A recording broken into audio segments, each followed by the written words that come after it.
Hi, this is Shotgun Tom Kelly, and now that I have your attention, you wanted to be close to him in the dugout during his impressive 15-year Major League career because he was always watching, listening, and looking for an edge.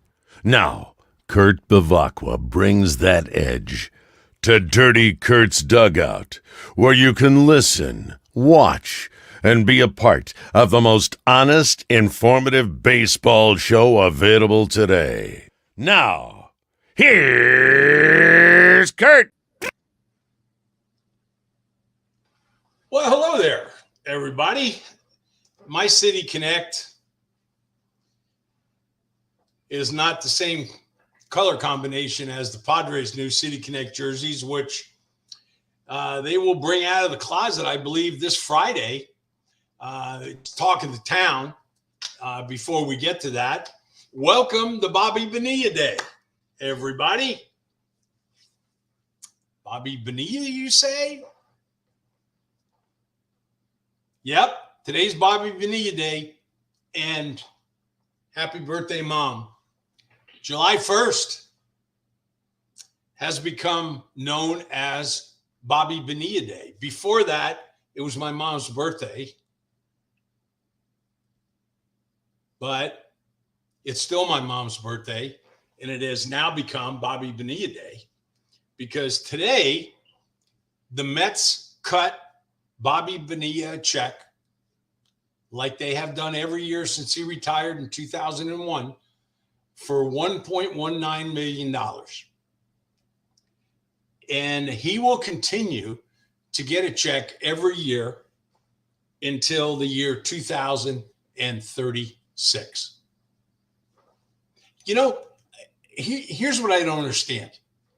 I don't understand why you people all get upset about that. I really don't. I see all kinds of, I know it's social media and there's some a-holes on social media who are going to disagree with everything. Doesn't matter what it is.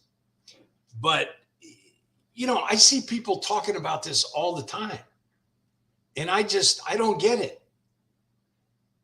I really don't. But today's the day. July 1st, 2022. I want to welcome you all to the show. Thank you for coming and joining us, Terrence, Tammy, Matt, Schobert. Terry, how are you, buddy? And a special shout out to, there you go, Hacienda Casablanca in El Cajon, the place to go for margaritas and Mexican food. Or if you just want margaritas, call yourself an Uber, leave your car at home, go over there, enjoy some margaritas with Tony and Cindy. You might even catch me there or Joe, the producer. Maybe even Tom Drake, who is the other person that we have to thank for providing us with the $100 gas card that we're going to be giving out later on in the show. So keep your ears open.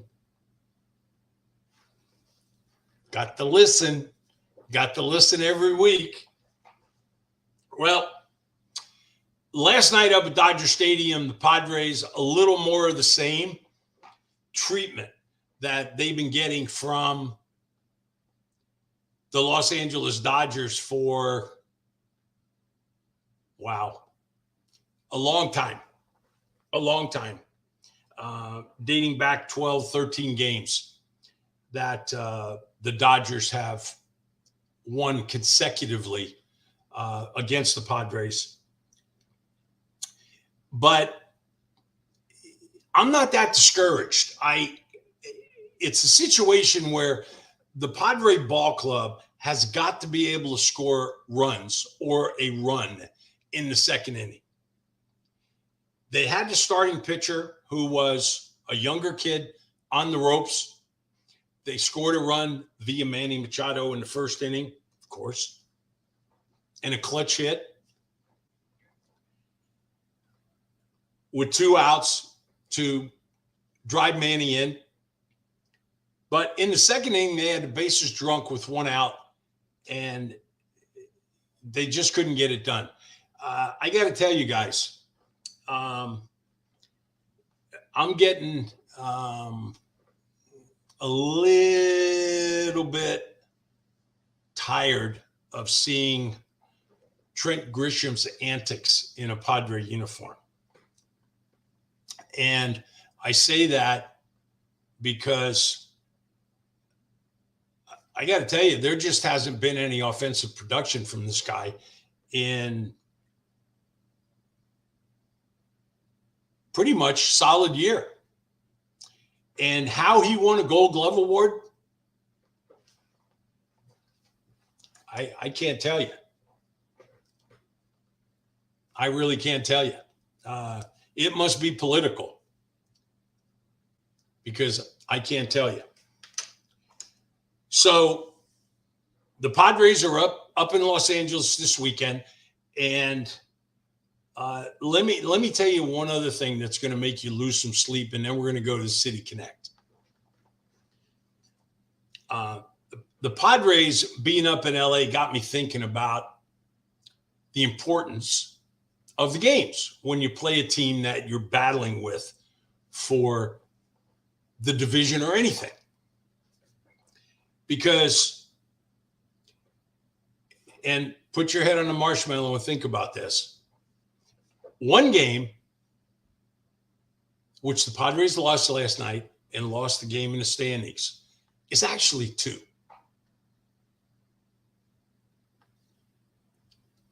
It's actually two. Let me explain myself before you go like this Austin guy. It's first time watching the podcast, and he's going, this guy's friggin' nuts. So Pods go into LA. They're 1.5 games behind the Dodgers, and they lose last night's game. Not really to the Dodgers, to Austin Turner, to Turner, third baseman. And he took Musgrove deep twice, and that was the ball game in and of itself.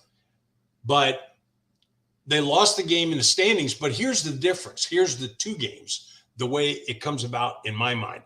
Because right now, the San Diego Padres are 2.5 games out of first place. They lost one game in the standings. If the Padres would have won yesterday's game, where are they in the standings? A half a game. So that's a 2-game spread, the way my math works. And every game that they play against the Dodgers this weekend is going to be a 2-game spread, not a 1-game spread. So basically what I'm saying is, if the Padres were tied today in the National League West and they played 3 games, Friday, Saturday, and Sunday over the weekend, and one of the teams won all 3 games, that would put the other team 3 games in back of whatever team won. But if the other team would have won, they would have been 3 games up, completely flipping the standings around, which makes it a 6-game spread. Mike Ehrlich, my old high school buddy, go Braves. We're going to talk about the Braves in a couple of minutes, Mike, as a matter of fact, because wow, have they made a comeback on the Mets in the National League East. And I didn't go golfing today. I wish I would have, but I didn't. I was working on some alumni stuff, MLB alumni stuff, our alumni group, and didn't have time. So let's go to what the talk of the town is here in San Diego. And I know some of you folks live in other areas of the United States. Mike in particular, I know, lives down in the Georgia area. He's a big Braves fan, and maybe he can tell us via a quick post what he thinks and thought of the Braves City Connect jerseys.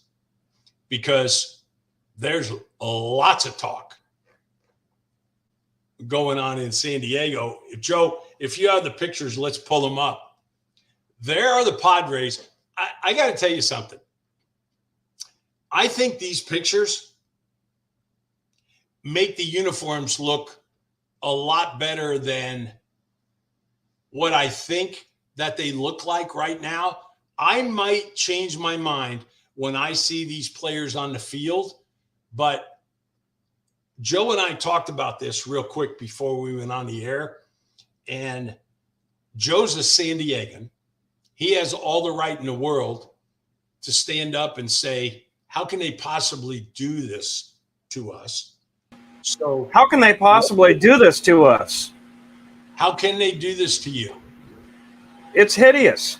I see nothing San Diego in that. Nothing. Nothing. No. Nothing that Eric Grupner came out in social media and talked about the. No, I watched an interview with him today. The blending of San Diego and Baja. I saw what he said. Okay. Sorry, it's not my thing. I think it's hideous. Okay, for all you San Diegans out there, let's see your opinion. If this was a tribute to the 80s and perhaps, the pop music of the 80s type of a uniform, that's the only way I can see this fitting. I think it's nasty. But what am I? I'm just a native San Diegan that can say anything I want. Okay, Mike. So Mike, I'm gonna run. I'm gonna run and hide now. Go ahead. Joe's word was hideous. And Mike Ehrlich down in Georgia made a point that he hadn't seen the Braves yet, but thought the Rockies uniforms, they seem to be the one that were most publicized around the United States. The Rockies uniforms were pretty neat. I actually just came back from Denver, where I saw the Rockies uniforms up close and personal, and I thought they were okay too. I'm not ruling out these San Diego uniforms yet. I want to be able to see them on the players, on the field. And Kyle, I agree with you 100%. Miami Vice style, yes. It would have been a pretty good City Connect uniform for the Miami Marlins. But we'll see. We'll see what comes of it. I got people chiming in and asking me certain questions that I was going to actually get to.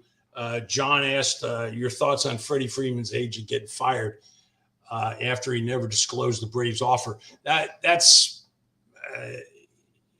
I was going to talk about Freddie Freeman going to Atlanta with the Dodgers for the first time since he left, and what happened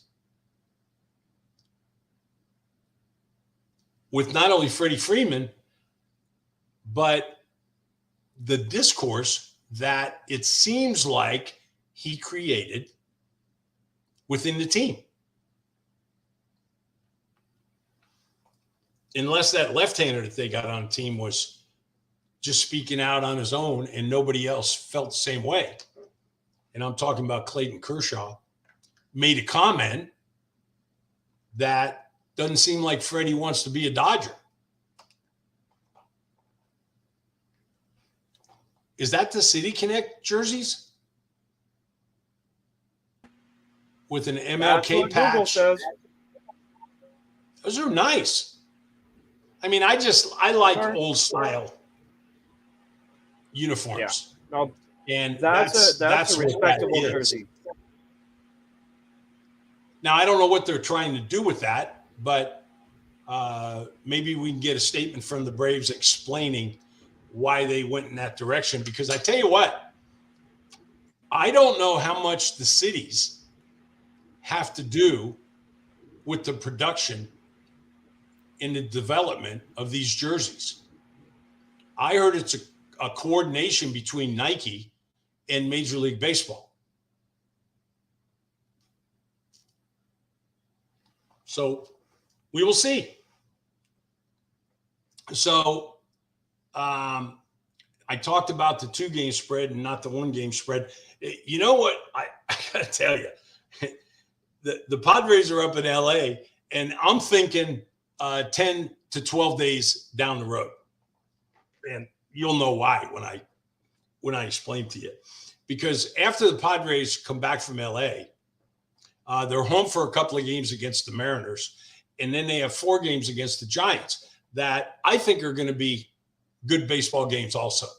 I expect the next 3 games in Dodger Stadium. If you look at the 2 guys on the mound today, the Bet MGM and all of the gambling guys that are on TV now, if all the money isn't going towards the Dodgers, you'll never see a game where it will go one way opposed to another, because they got Tony Gonsolin on the mound. He's 9-0 with a 1.5 ERA against Blake Snell, who's 0-5 with almost a 5 ERA. Now, how much different can you possibly get than those 2 starting pitchers? If it was 25 years ago, all of my money that's in the bank, all of the change that I can find, all of the money that's in my wallet, all of the checks that I have are going on the Los Angeles Dodgers.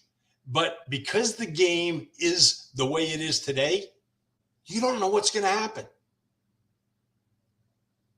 You really don't.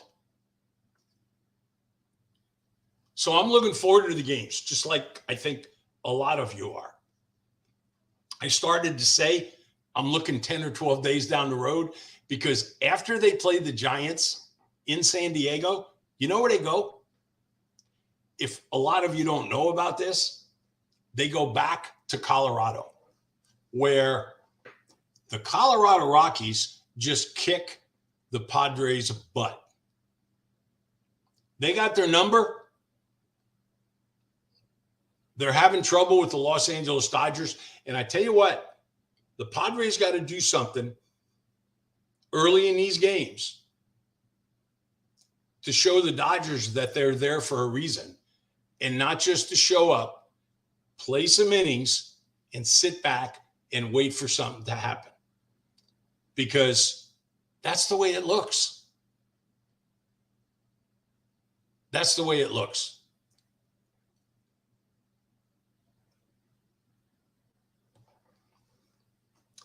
Freddie Freeman. Did he create a stir when they went to Atlanta last week, or what?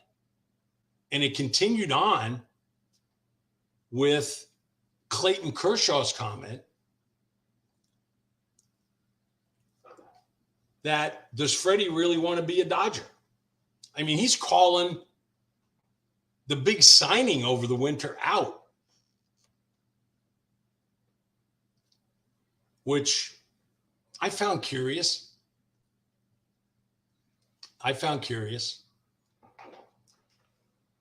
Surprised he just didn't go to Freddie, who seems like a great guy. But I tell you what, he went over the top with going back against the Braves.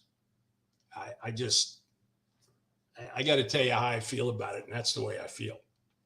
I know he loves the Braves, and when he found out that his agent did not tell him about the Braves' last offer before they signed Matt Olson, he said, don't let the door hit you in the butt, and fired him. Because evidently, word has come out that the Braves came back with an offer, told Freddie's agent that they had an hour. I mean, that's got to tell you something. You have an hour to respond to this contract. The agent didn't even call Freddie. Now, unless there were communications before that we're not even going to discuss a contract less than X, it can be excused. it doesn't seem like that conversation took place. It doesn't seem like it. I'm getting pushed to do a trivia question. What's up? What's up with that? So that, you know what? That's just one of the weird things going on in baseball. I'm going to talk about a couple of other weird things, but first we'll give you an opportunity to win yourself a $100 gas card. And you know what? I'm going to give away a gift card for Hacienda Casablanca. So you can go as our guest over there and enjoy yourself a couple of margaritas or some enchiladas, tacos, or wet burritos, or all the kinds of stuff that they have over there that's just excellent. I had a guest on my show last week by the name of David Jordan. And he has written books alongside of two former major league players. Both have been my teammates. Tell me the name of those two players. First person will get a $100 Chevron gas card courtesy of Tom Drake at the Chevron stations down in the San Diego area, particularly the one on Genesee and Balboa. And also a Hacienda gift card, firmly wrapped. That's it. See, matches my hat. There you go. For your enjoyment over with Tom and Tom. Tom will probably be there. He's usually sitting in that second seat at the bar. See the one with the stripe on it? Tom's usually at the next one. You see those drinks that are at the bar? Tom went to the bathroom. But Tom's the gentleman that gives us our gas cards for your enjoyment. So while we're waiting for some answers, let's talk about Tommy Pham for a second. And the only reason I'm talking about this guy, because I think he's an ass, to be perfectly honest with you, is it's come out. You remember, he slapped Jock Peterson for a fantasy football league that they were all in that evidently costs like $5 or $10 grand to get in. And it's worth a couple of $100,000 if you win. He accused Jock Peterson of not doing things the way you're supposed to do them from a couple of years back. So Jock Peterson's with San Francisco Giants now. He was with the Atlanta Braves. He was with the Chicago Cubs. And before that, he was with the Los Angeles Dodgers. The last couple of years, he's moved around a little bit. But with that said, when he was with the Atlanta Braves, word came out that Jock Peterson, or that Tommy Pham was ticked off at him. You know what he did? Whenever he played against the Padres, because Pham was here last year and he was in Atlanta, this is from former teammates. It's not coming from me. Jock Peterson would stay in the clubhouse and not go out and take batting practice or fielding practice. So in other words, he was hiding from Tommy Pham.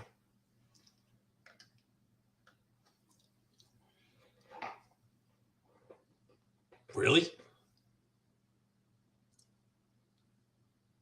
I mean, I know guys that went and waited at the door of the other clubhouse for guys. Not cower in the locker room, in your locker room, so that this particular player is not going to find you.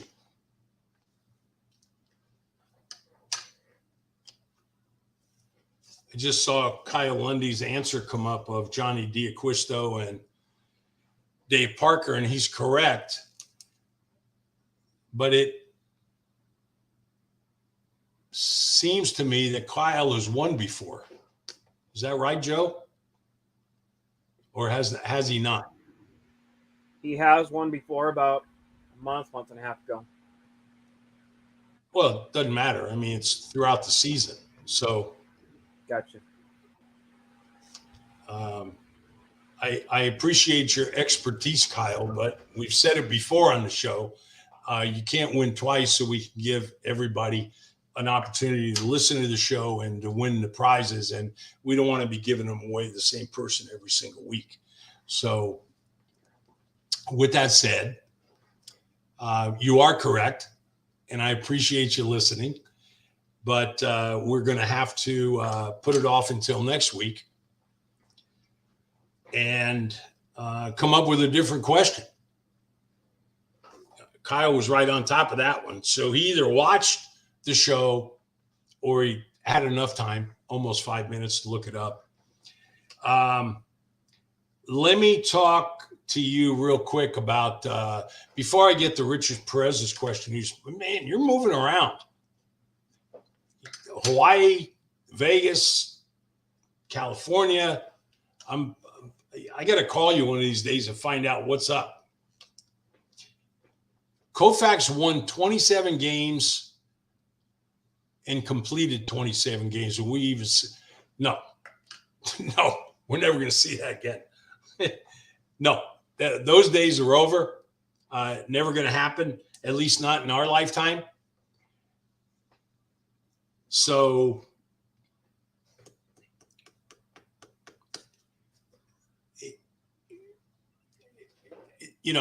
getting into the pitching of today is probably 3 shows, because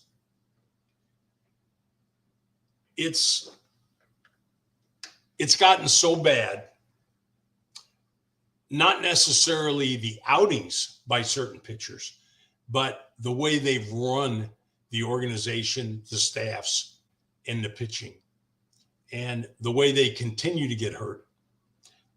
Which, before I talk about Lorenzo Cain, this should bring me right into Wes Johnson, who up until a couple of days ago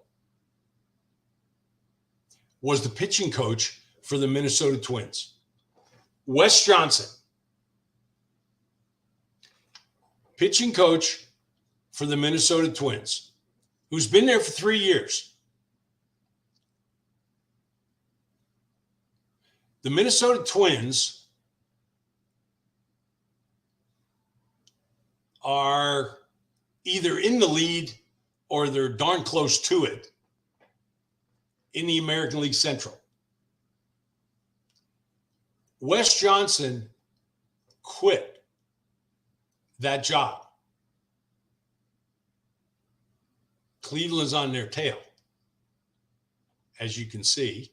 Thank you for that, Joe. But Minnesota's on top of the American League Central Division, and their pitching coach walks away from the job. He's not ill. It wasn't discovered that he had a disease. There was no one in his family that had taken sick. He took another coaching position, and not with a major league club. Is it every one of you's wish out there to get an opportunity to manage, play, or coach a Major League Baseball team or on a Major League Baseball team? I would have to say that most of you are going to say yes. Well, guess what? Wes Johnson had that opportunity and walked away. And you know why? Do you think it was money? It boils down to money. I don't think that money was the total answer. Sure, he was only he was making $350,000 with the Twins. He's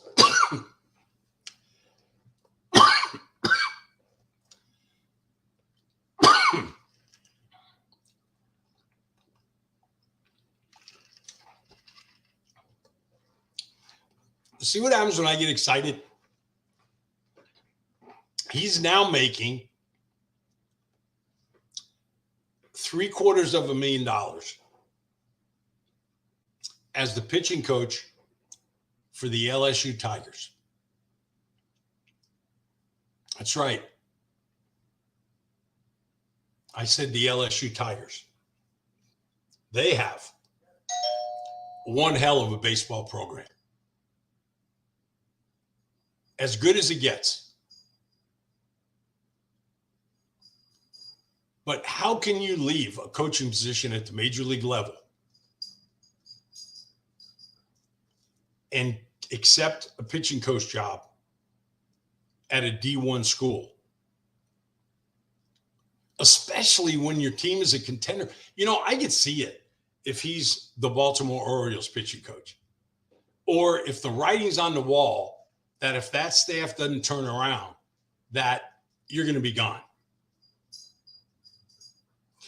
Let me tell you why I think, and I don't know this for sure, so I'm just throwing it out there. You know how you throw stuff up against the wall and stick sometimes? Let's look into this. I believe Wes Johnson was not on the list of coaches that was getting a major league pension. Or if he was just put on, or he was waiting to be put on. Now, you might think to yourself right now, well, if you're coach on a major league team, you're going to be getting service time. It's not the way it is. That's not the way it works. So the way it works is management in the front office designates the 5 manager and coaches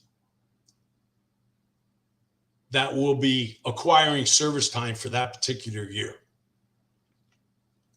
It comes from the front office.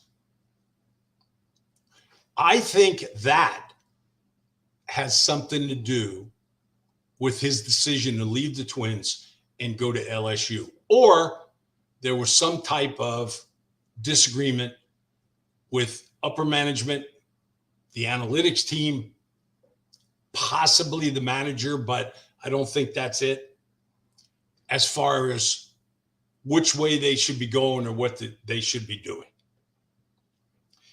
Last but not least, also has something to do with service time.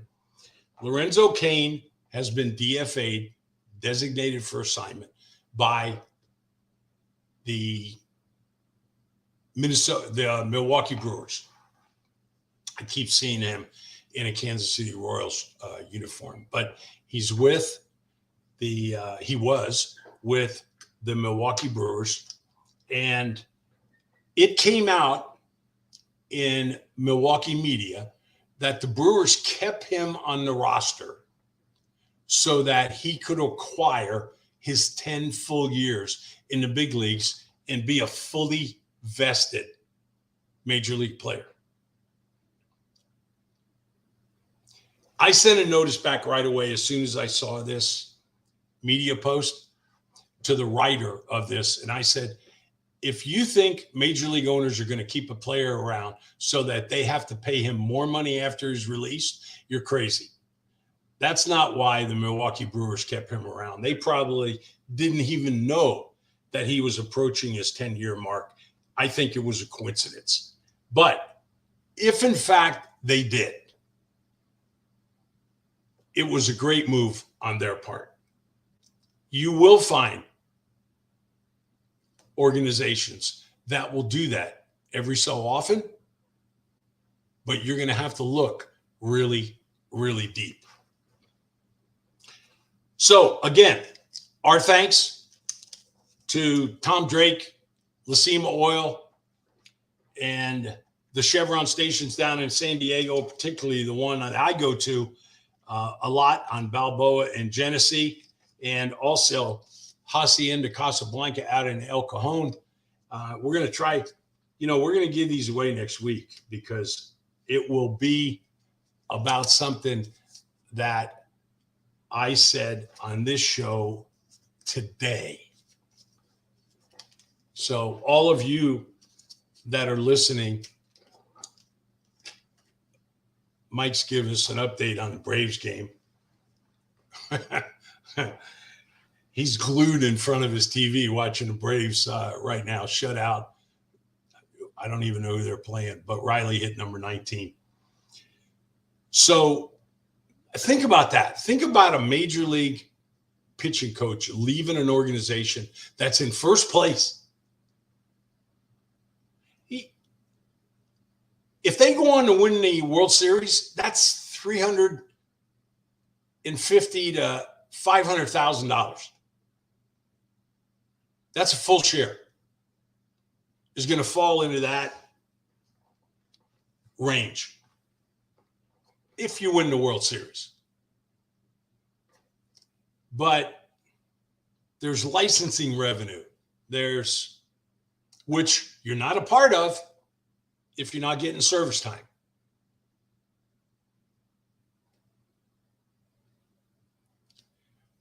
So think about that. And we will talk again about it next week because I'm going to look into it and I'm going to find, I don't know if I'm going to be able to find out, but I'm going to try. And find out what Wes, why he left. He's not going to tell people. He's not going to say, I wasn't on the pension plan. There are a lot of coaches that you see in the dugouts of major league teams right now that aren't acquiring pension days being in a major league uniform. I know that's surprising to some of you, but it's a true story. We'll talk about that and more next week. I appreciate it. Thank you, Joe. Sorry about I don't know what gets into me when I get excited and I start coughing, but I did again. So last couple of shows, I've done that. Thanks for watching Dirty Kurt's Dugout. Appreciate it. We'll see you next week, same time, same place. Until then, I hope your team wins, and I hope you lay your head on a pillow every night a happy camper. Good night, everybody.